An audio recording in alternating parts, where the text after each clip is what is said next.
enough of messing around. Let's steer them down.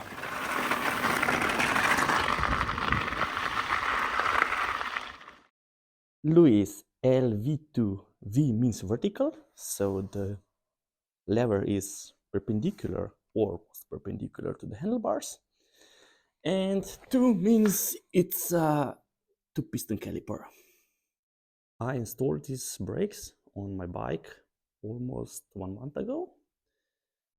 We did a few shuttle days, then mini downhill race, and a lot of rides around the home, and they performed quite well. No complaints regarding performance. The only complaints I would have is the lever blade length. It's okay for me. It's okay for me. But if somebody would have a smaller hand and prefers to hold his or her handlebar at the end, you'll have a problem reaching for the brake lever. The other complaint is when you adjust the reach too far inside, or also the contact point too far in, then when squeezing the lever all the way in, it will bottom out on itself inside here somewhere, not onto the grip. So still there's maybe, I'd say 3-4 millimeters of space from the lever blade to the grip when it's totally in. So if it would be a little bit longer, then you will get rid of this problem and also this one. Otherwise, beautiful machined and anodized aluminum, laser etched bearings, stainless steel hardware. Nothing to complain about. Regarding the hose, the hydraulic hose, it is mounted by a banjo connector on the lever and with a normal straight connector onto the caliper. So here on the lever, you have quite some freedom to route it as you want. So it's quite nicely tucked below the handlebar, and it goes together with a cable for the shifter or for the dropper. Okay, let's take these brakes apart. But first, for all of you weight weenies out there, let's weigh them.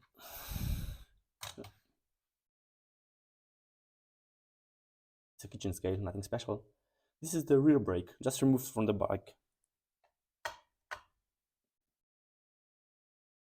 241 grams. Let's first remove the hose and then measure its weight again to see how much it contributes to the system weight.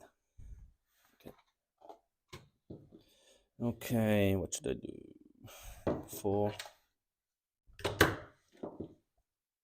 Yeah, of course it's gonna get messy. It's oil it's inside. So here we have a banjo connector on the lever, M6, like on the LH4, and here's a clamp. Oh, I should keep it on if we're gonna wait it again. Okay, now let's remove the hose from the caliper. I gotta get this. Okay, here we have some smaller keys. Wrenches. Key wrenches. English is not my native language, so you can see my struggle.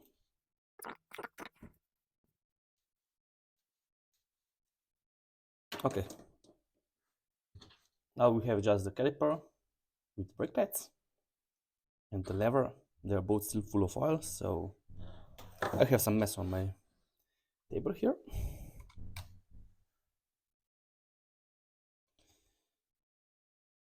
Yeah, these are cross-country brakes, so weight is important. 71 for lever and 123 for the caliper. Put them both together on the scale. 195 grams.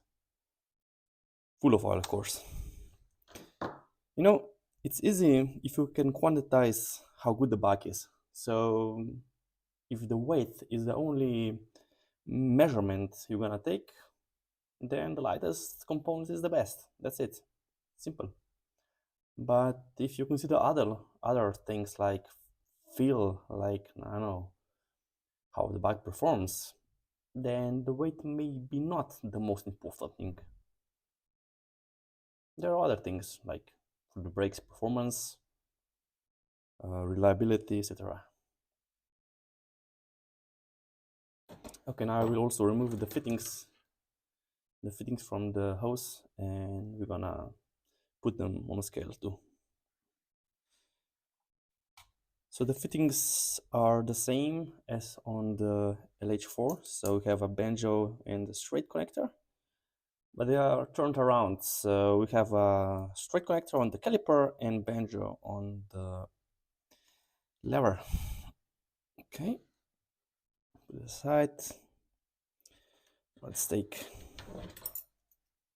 branches. Oh, shit, it's smaller than I thought. Oh yeah, I have to get this one. Yes. No, I need.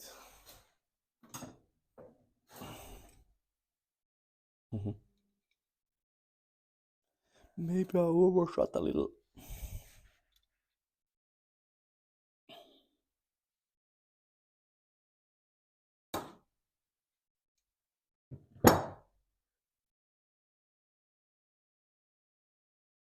It's the same principle, so no olives.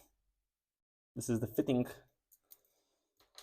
for the caliper, and there's a fitting for, no, this is for lever. This is the fitting for the lever, and this is the fitting for the caliper. The other way around than on the LH4s.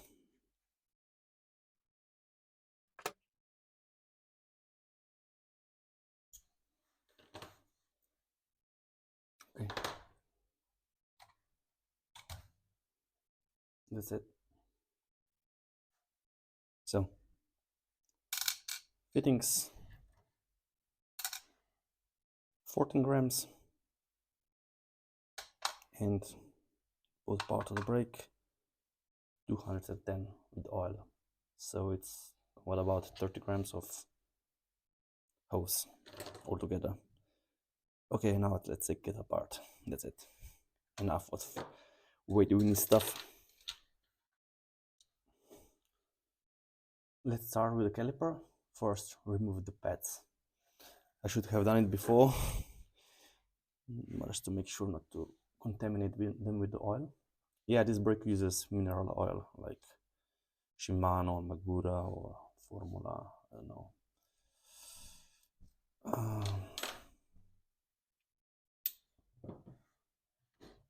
Okay, that's removed. That's it. It has quite huge pistons. Laser etching, like the signs Lewis logo, L2, and some inscription. Here's a Britport,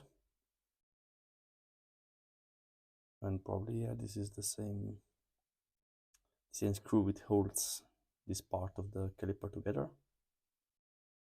Here is the hose attachment point and another screw, so it's held together by these two screws. So yeah, let's try to remove them.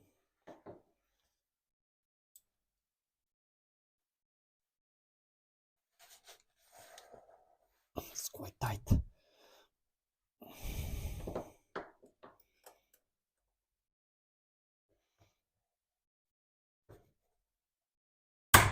Oh fuck, it's tight as fuck. Okay, going out. Now I have to get socket for this one. What is it? It's 10, maybe, yeah, something like this. Okay, I found it. It's a 8mm socket. So yeah, let's take it apart. tight. Also, this one is also tight.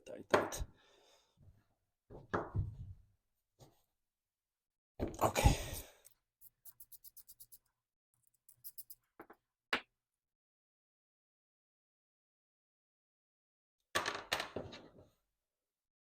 Okay, this is the screw which holds together half of the caliper.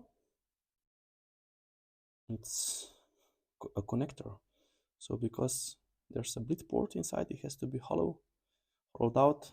So probably from this hole goes to the one half of the caliper, and through this hole to the other half of the caliper. There are some thread locker remains.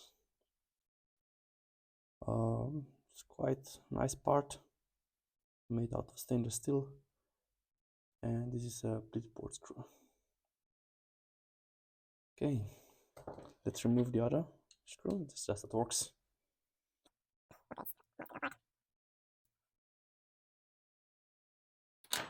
Okay, oil is leaking out. Also thread locker, stainless steel bolt. Maybe they could make these brakes quite some grams lighter if they use titanium bolts and titanium pistons. There's some rust present, probably from the pads, and I think I can remove these pistons because there's a groove inside. You see, there's a groove, and probably if I hold it by this groove, I can pull them out. I'll use snap ring pliers to try to pull them out. Let me try. Turn it.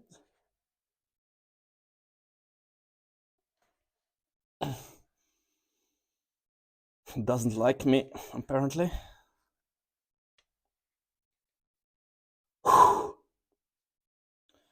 Oil everywhere, but it moved out a little bit. So yeah, let's continue.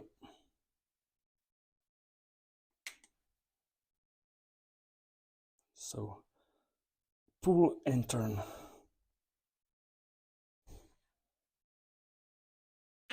Yeah, finally it's out. Okay, stainless steel piston, probably made on a lathe. There's some recession like on the LH4s, probably to get some more oil inside. Beautiful machine part, I like it. And the seal is inside here. Here you can see a port which connects this chamber of the cylinder to the oil port, and it's probably yeah, it's drilled from this side by this angle, comes out right here, and they had to use the T-shaped mill to remove some material here to connect the hole. Quite nice. I don't know why this is for. What's the reason why they have this lump here, but whatever. We'll try to remove this seal. Red one, I don't know why red. On the on the LH4 they have black seals. This one is red.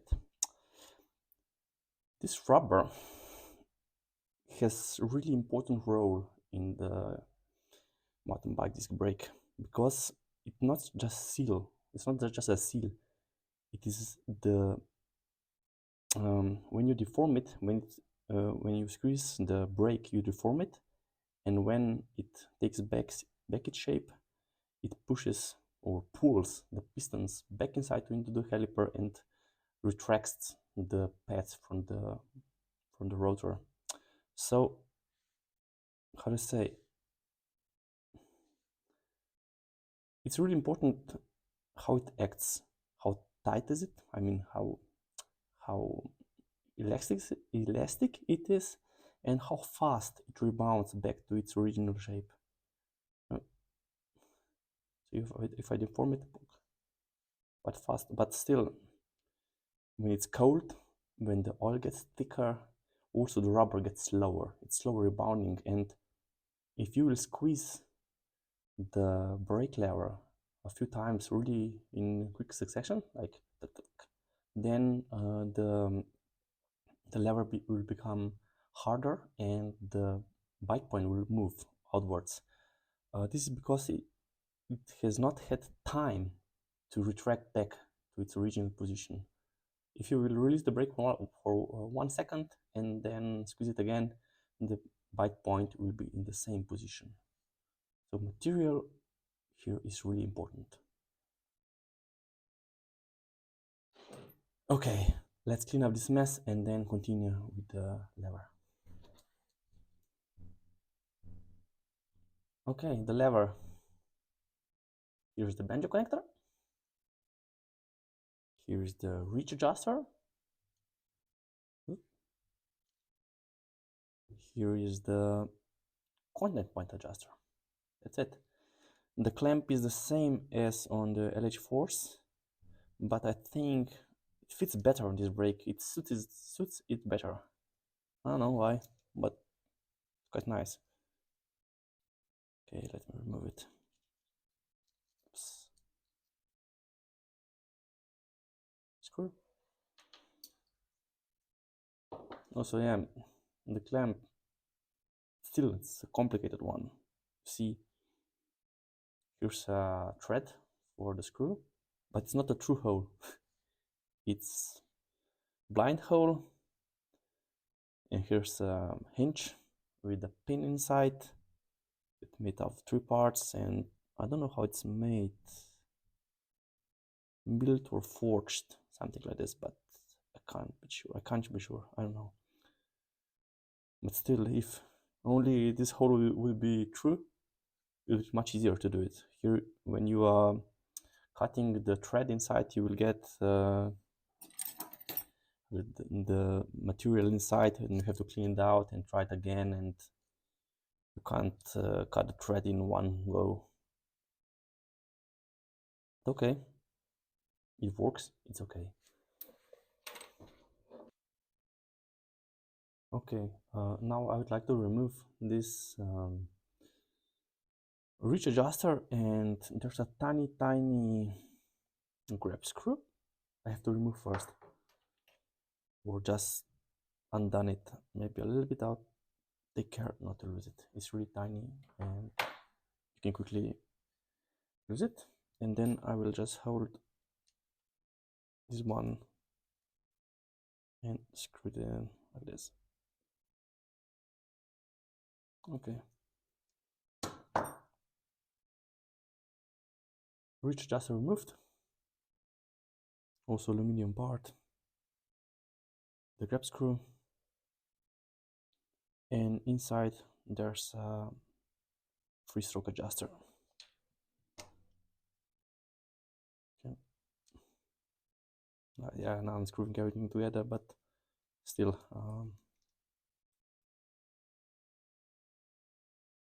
if I hold it, I will change the length of the pusher rod. So yeah, now let's remove the lever from the lever body. Now I'll try to remove maybe this one first.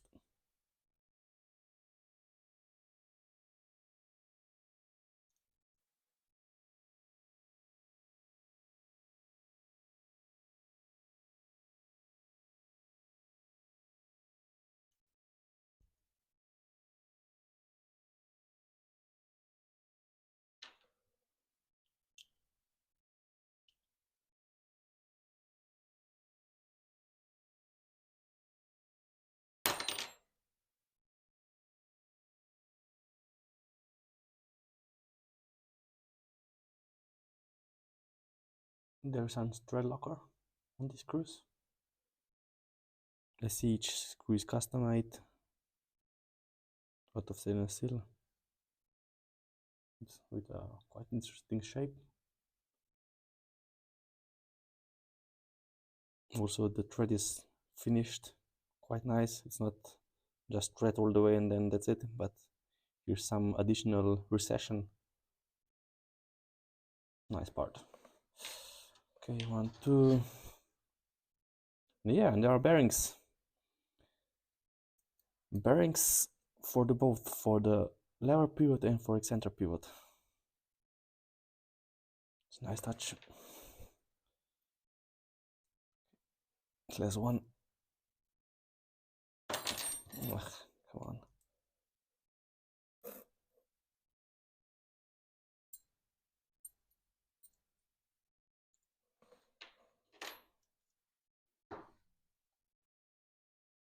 Okay, this is the lever blade. It's milled out of aluminum. Laser edge logo. And since there are no bearing seats, I would say the bearings are glued inside. So in case of changing them, you have to heat it up a little bit to expand the material to degrade the glue, and yeah, then you would be able to change them. But since they are not so loaded, how to say, not on such stress environment, they should outlast the break, I think. I wonder how heavy it is.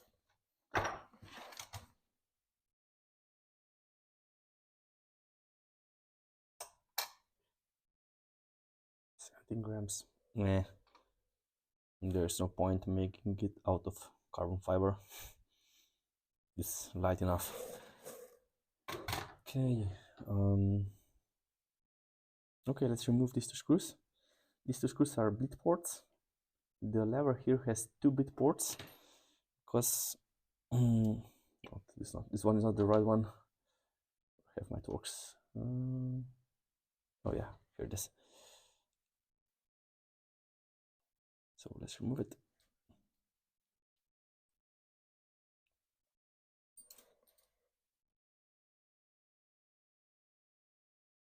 Yeah, this split port connects to the reservoir inside. And the second one, I think it's on the end of the cylinder.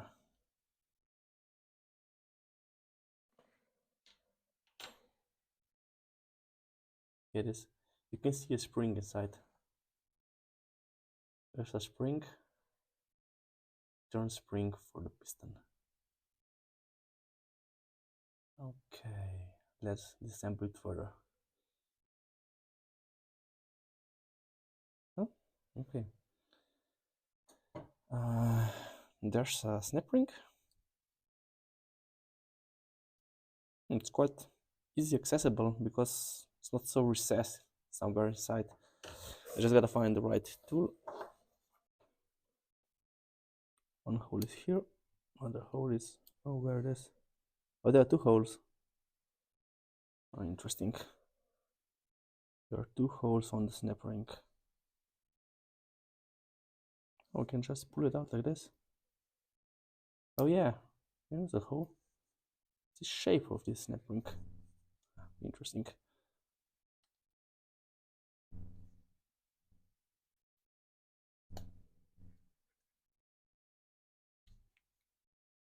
Oh, there's another one. Oh yeah, it's out.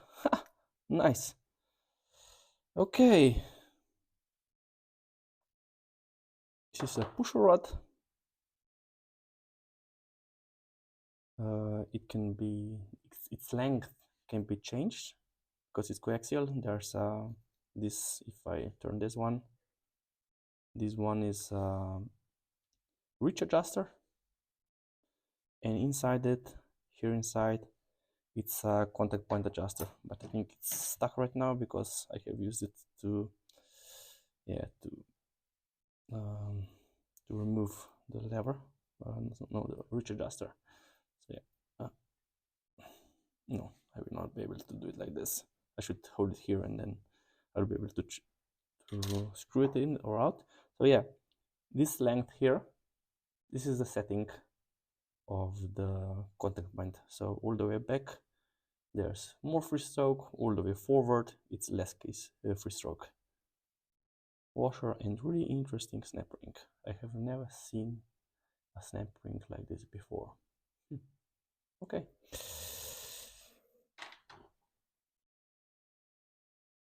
Okay. There's a piston. Return spring. Ooh. Ooh. They're using a washer under the spring not to damage this plastic piston. There's a cap seal, so which seals all the pressure when you are pushing the brake, and this is the backup seal. This one is standard O-ring, and this one is like this. Its shape is like this. When you apply pressure to it from this side, it will expand and seal on the perimeter against the cylinder walls. Yeah, material of this piston is like on the LH4s, it's PEEK. So polyether ketone, one of the highest performance plastic.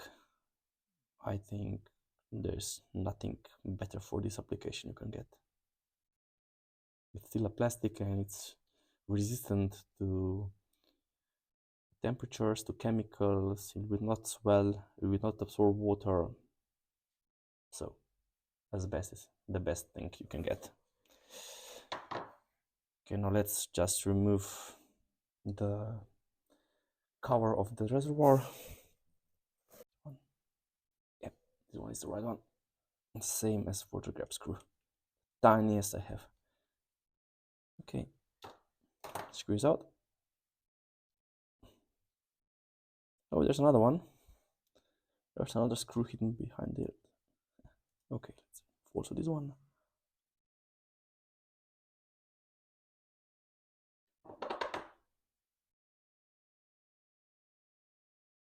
Okay, come on. Okay, it's out. Should not lose them, they're so tiny. Okay, popped. Oh yeah. Also machined car. No, it's definitely not easy to produce such parts. And it weighs nothing. And this is the diaphragm. This is our diaphragm. Nothing special, but still, if you will overfill it with oil, it will lean against this surface. If you will, I don't know, depressurize the system via syringe when you will be bleeding your brakes, it will suck it itself in, and it also hits limited on this surface, so you will not break. And that's it. Here's a passage. Here's a passage from the reservoir to the cylinder bore.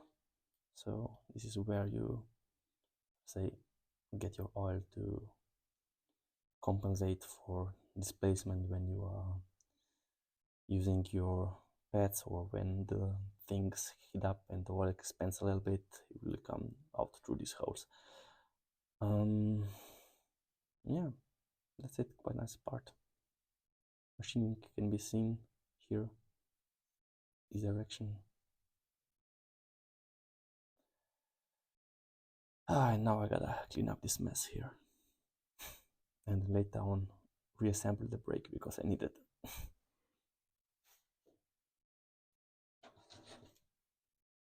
I forgot to measure a few things, so let's do it. Okay, effective lever blade length. Up. Where's my finger? There. Approximately, well, what's that? 68 millimeters. And length of from the pivot to the pusher rod, it's about 12 millimeters, 12 and a half. So this is the mechanical leverage. And then the hydraulic leverage. We have approximately 9 millimeter piston in the lever and 21mm piston in the caliper. So yeah, you can calculate what is the hydraulic leverage ratio among the lever and the caliper. Should we do it this way? Let's do it.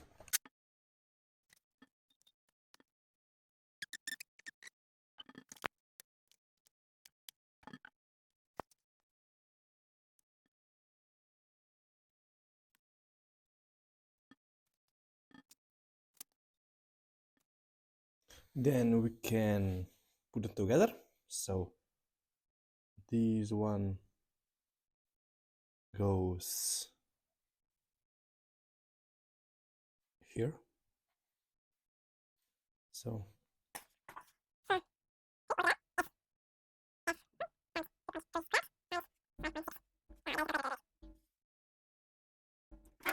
it's about 30.